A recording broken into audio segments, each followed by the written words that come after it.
રાજ્યનો આપો, રાજ્યો વચ્ચે કેવી રીતે રકમની ફાળવણી કરવી, એ બધી વાત નાણાપંચ કરે છે અને દર 5 વર્ષે ભારત સરકાર નાણાપંચ નિમે છે અને એ ભલામણ પ્રમાણે આ રાજ્યોને કેટલીક આવક કેન્દ્ર સરકાર તરફથી પ્રાપ્ત થાય છે. જાહેર આવકના સાધનોનું જે વર્ગીકરણ કરવામાં આવ્યું છે એમાં એડમ સ્મિથના જો મત મુજબ વાત કરીએ તો સાર્વભૌમ સત્તાની મિલકતમાંથી પ્રાપ્ત થતી આવક એટલે જે સત્તા છે, રાજ્ય કે દેશ, એની જે મિલકત છે એમાંથી જે પ્રાપ્ત થાય છે આવક, એની વાત છે. અને બીજું પ્રજાની મિલકતમાંથી પ્રાપ્ત થતી આવક. પ્રજા જે આવક પ્રાપ્ત કરે છે એ આવકમાંથી કેન્દ્ર સરકાર કેટલોક હિસ્સો કરના દ્વારા લે છે. એ આવક એટલે સાર્વભૌમ સત્તાની મિલકતમાંથી પ્રાપ્ત થતી આવક અને બીજું પ્રજાની મિલકતમાંથી પ્રાપ્ત થતી આવક, એમ બે બાબતોને લક્ષ્યમાં રાખીને એડમ સ્મિથે જાહેર આવકના સાધનોનું વર્ગીકરણ કર્યું છે. આધુનિક વર્ગીકરણ કરવેરાનું જાહેર આવકના સંદર્ભમાં છે કે કરવેરામાંથી પ્રાપ્ત થતી આવક કેન્દ્ર સરકાર, રાજ્ય સરકાર, સ્થાનિક સ્વરાજ્યની સંસ્થાઓ જે કર નાખે છે એમાંથીને જે આવક પ્રાપ્ત થાય છે એ કરવેરામાંથી પ્રાપ્ત થતી આવક છે. અને બીજું છે કર સિવાયની આવક. કરવેરા સિવાય જે રાજ્ય આવક પ્રાપ્ત કરે છે એનો વિચાર એ કરવેરા સિવાયની આવકમાં કરવામાં આવે છે. કરવેરાની અસરોની ચર્ચા પણ અત્યારે કરવી યોગ્ય ગણાશે.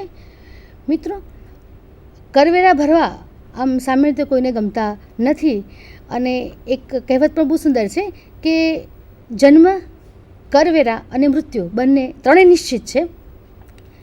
કરવેરાની અસરો વિશે ડાલ્ટનની વાત બહુ સરસ છે કે તેમના મતે કરવેરા પદ્ધતિ એવી હોવી જોઈએ કે જેની વધુમાં વધુ સારી અને ઓછામાં ઓછી ખરાબ અસરો ઉદ્ભવે. સરકારના જે આવકનો ખ્યાલ છે એ આવકના ખ્યાલમાં પ્રત્યક્ષ કરવેરા બહુ જ મહત્ત્વના છે અને પ્રત્યક્ષ કરવેરામાં એવું કહી શકાય કે એ જો ખૂબ ઊંચો દર હોય એનો, તો જે બચત કરનાર મૂડીરોકાણ વર્ગ છે એ નિરુત્સાહી બની જાય અને જો એ વર્ગ નિરુત્સાહી બની જાય તો આર્થિક વિકાસ માટે જે નાણાં પ્રાપ્ત થવા જોઈએ એ નાણાં પ્રાપ્ત થાય નહીં અને બીજી બાજુ મૂડીરોકાણ પણ નિરુત્સાહી બને એટલે વિકાસની પ્રક્રિયા પણ ધીમી બને. તો સરકાર જ્યારે વેરા નાખે ત્યારે સોનાના ઈંડા મૂકતી મરઘીને મારી નાખવાનું ન બને, એનું ખાસ ધ્યાન રાખવું પડે. અતિશય ઊંચા વેરા પણ ન હોવા જોઈએ જેથી કરીને પ્રજાને માટે એ બોજારૂપ બને. ભારત સરકારે વખતો વખત કરવેરાનું માળખું ન્યાયી બને એ માટેના જે પ્રયાસો કર્યા છે, અલગ અલગ કમિટી પણ સરકારે નિમી છે. એમાં સૌપ્રથમ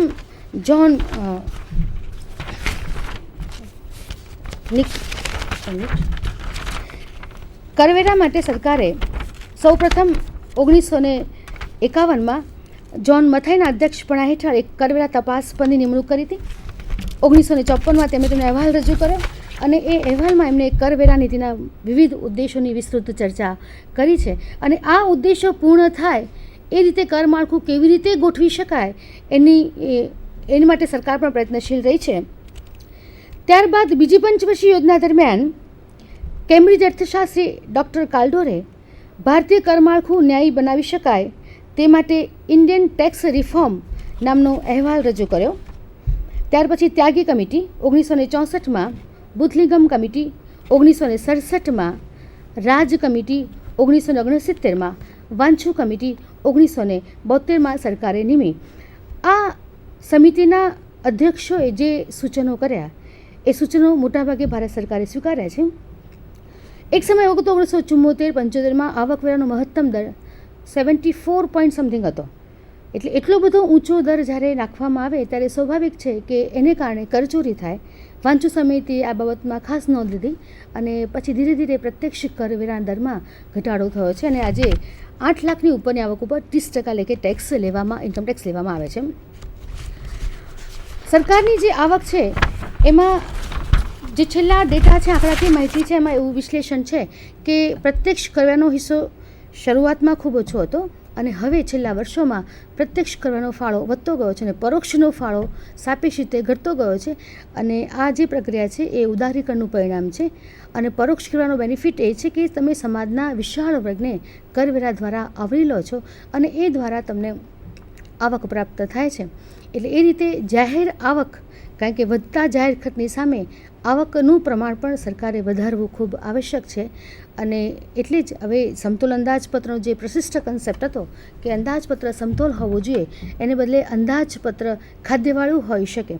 અને અંદાજપત્ર સરકારની આવક કરતાં જ્યારે ખર્ચ વધી જાય ત્યારે સરકાર એ ખાદ્ય પુરવા માટે ખાદ્ય પુરવણી કરે છે, અને ખાદ્ય પુરવણી દ્વારા નવું નાણું બહાર પાડીને પણ સરકાર આવક ઊભી કરે છે. જો કે એને કારણે ફુગાવાના પ્રશ્નો પણ સર્જાય છે, એટલે એ સાધનનો પણ વિવેકપૂર્વક ઉપયોગ થાય એ પણ એટલું જરૂરી છે.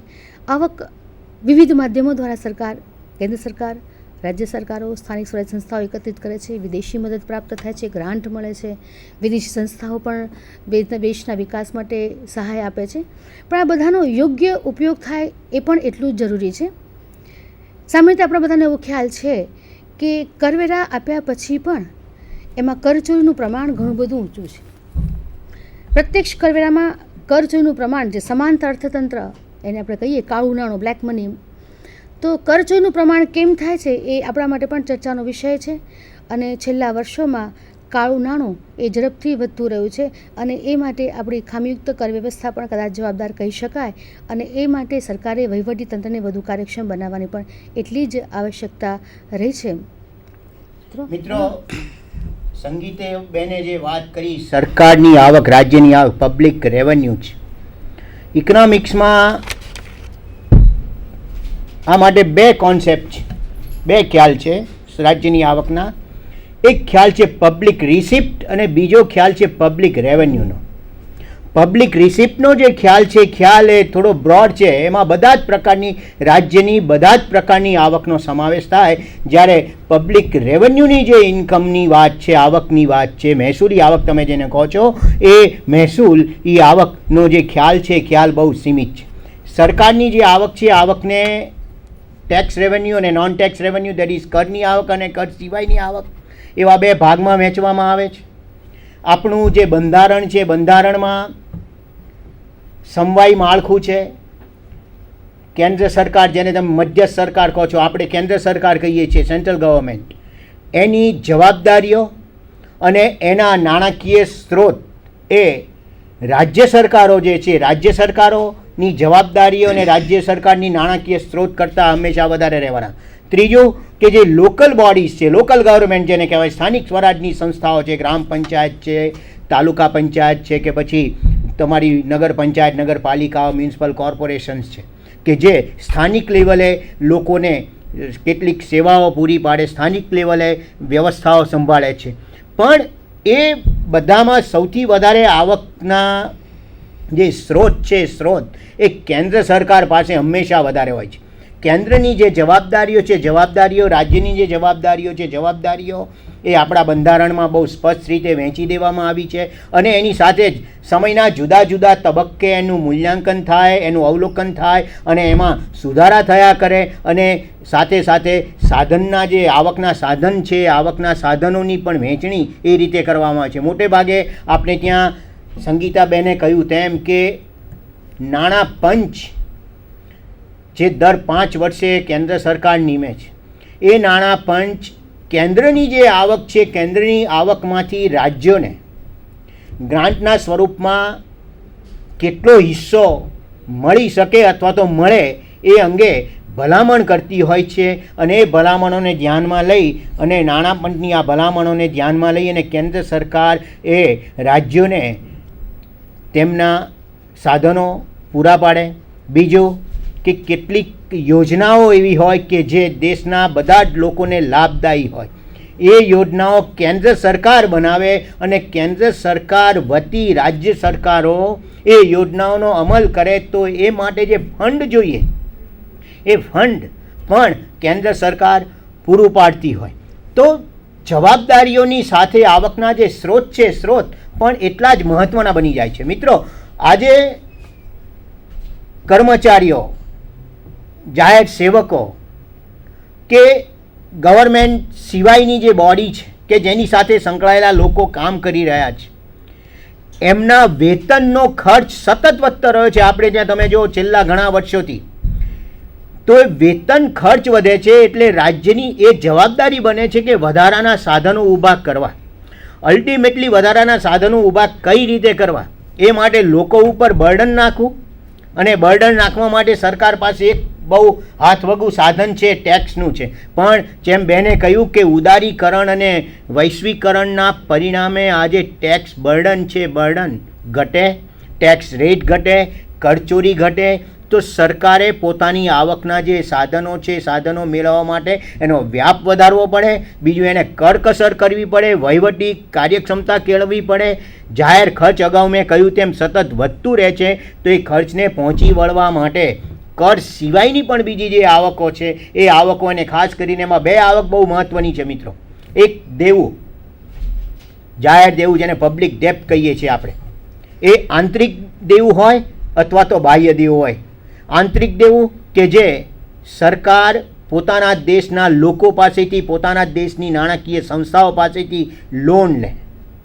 બીજું બાહ્ય દેવું કે જે વિદેશી સરકારો કે વિદેશી એજન્સીઓ કે આંતરરાષ્ટ્રીય નાણાકીય સંસ્થાઓ પાસેથી લોન લઈ અને એ ભંડોળ ઊભું કરે. હવે આ બંનેમાં તાત્વિક તફાવત એ છે કે પેલું જે બાહ્ય દેવું છે, બાહ્ય દેવું એ બોજારૂપ છે, જ્યારે આંતરિક દેવું એટલું બોજારૂપ નથી. બીજું કે દેવા દ્વારા ઊભા કરવામાં આવેલા સાધનોનો ઉપયોગ કેવો કરવામાં આવે છે એ પણ બહુ મહત્ત્વનું છે. જો એ દેવા દ્વારા ઊભા કરવામાં આવેલા સાધનોનો ઉપયોગ ઉત્પાદકી હેતુ માટે કરવામાં આવે, કોઈ મોટી યોજનાઓ પાર પાડવા માટે કરવામાં આવે, તો આ દેવાનો બોજ એ ભલે ક્યાંક વર્તમાન પેઢી ઉપર આવશે, પણ લાંબે ગાળે જે ભવિષ્યની પેઢી છે એ ભવિષ્યની પેઢીને પણ જો યોજનાનો લાભ મળવાનો હોય તો દેવાનો, જેને તમે વાસ્તવિક બોજ કહો છો, એ વાસ્તવિક બોજ ઓછો હોઈ શકે અથવા તો બિલકુલ હોઈ શકે નહીં. પણ જો એ જાહેર દેવા દ્વારા ઊભા કરવામાં આવેલા સાધનોનો બિનવિકાસીય ખર્ચ માટે ઉપયોગ કરવામાં આવે તો એ ચોક્કસપણે એ દેવું એ દેશની પ્રજા માટે બોજારૂપ બને છે. બીજું એક સાધન છે ખાધ પુરવણી, ડેફિસિટ ફાઇનાન્સ. ડેફિસિટ ફાઇનાન્સનો જે કોન્સેપ્ટ છે, કોન્સેપ્ટ એ વેસ્ટર્ન કન્ટ્રીઝમાં અલગ છે, અમેરિકામાં અલગ છે, આપણે ત્યાં ભારતમાં પણ અલગ છે. ભારત સરકારનો જે ડેફિસિટ ફાઇનાન્સનો આપણો જે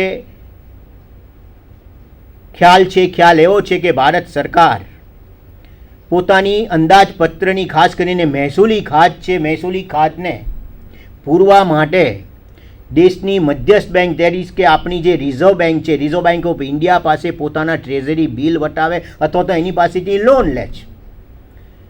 એ લોન દ્વારા જ્યારે સરકાર નાણું ઊભું કરે છે ત્યારે એક તો એને નવું નાણું મળે છે, અને બીજું કે એના પરિણામે લોકો ઉપર કરવેરાનો બોજ પડતો નથી.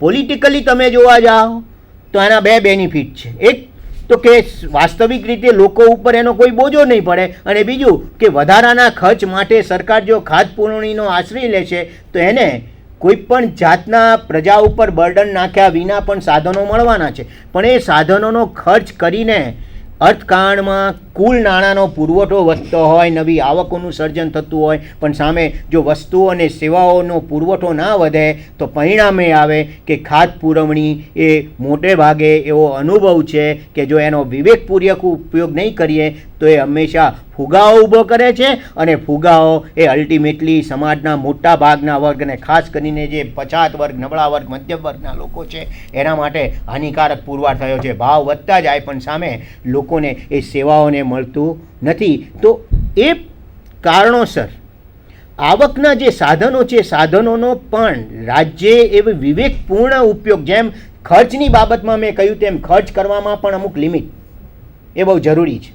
પણ આજે મોટાભાગના દેશોમાં સરકારોનું ખર્ચ વધતું રહે છે. એ રાજકીય કારણોસર હોય, બિન રાજકીય કારણોસર હોય, કોઈ બી કારણ હોય, પણ સવાલ એ છે કે જેમ ખર્ચ વધે એમ સરકાર પાસે આવકના સાધનો પણ વધવા જોઈએ. અને આ બંને આવક અને ખર્ચ બંનેની જે નીતિ છે, જેને રાજકોષીય નીતિ કહીએ, ફિસ્કલ પોલિસી, સરફીસ કે તે તિજોરી, સરકારની જે તિજોરીની જે પોલિસી છે એ પોલિસી એવી વિવેકપૂર્ણ રીતે એને ઉપયોગ કરવાની છે કે જેથી કરીને બોજો ગવર્મેન્ટ પર કે પ્રજા પર આવે નહીં, અને સરકાર પોતાના જે આર્થિક હેતુઓ છે, ઉદ્દેશોને, એ ઉદ્દેશોને સિદ્ધ કરવા માટે એ નાણાંનો ઉપયોગ કરે, અને ખર્ચ એ પણ ઉત્પાદકીય હોય, લોકોને લાભ કરતા હોય, લોકોની જાહેર સેવાઓ, જાહેર વસ્તુઓની માંગને પૂરી શકે એમ હોય, નવું ઇન્ફ્રાસ્ટ્રક્ચર તમારી સામે આવે, વિકાસ માટે જોઈતા સાધનો આવે, અને એ ખર્ચ જો કરવામાં આવે, ઇન્ફ્રાસ્ટ્રક્ચર આજના તબક્કે બહુ મહત્ત્વની વાત છે. મિત્રો, સરકાર માનો કે કોઈ પ્લાન પોતે પૂરો કરે એમ નથી, અથવા તો એ પ્રાઇવેટ કંપનીઓ સાથે એની ભાગીદારી, જેને કહેવાય PPP project, public private partnership હેઠળ પણ સરકાર યોજનાઓ આજે અમલમાં મૂકતી થઈ છે. તો એ પ્રકારની યોજનાઓને જો લાગુ પાડવામાં આવે તો મિત્રો, આવક અને ખર્ચના જે આવક કરતાં ખર્ચ વધી જાય, બજેટ ખાધવાળું આવે, એ લગભગ પ્રશ્ન નિવારી શકાય. એટલે ટૂંકમાં એમનો વિવેકપૂર્વકનો ઉપયોગ નીતિનો એ એટલો જ મહત્ત્વનો છે. મિત્રો, સમય જે છે એમાં અમે બંને મિત્રોએ જે તમને આપવાનો પ્રયાસ કર્યો છે એ આપને ક્યાંય લાભદાયી થશે, અને આપને અમારા બંને તરફથી શુભેચ્છાઓ. Thank you.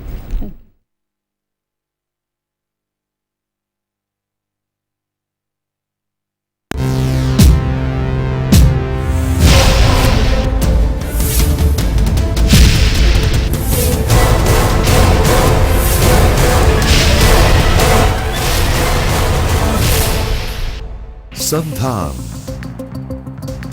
All Gujarat Integrated Classroom.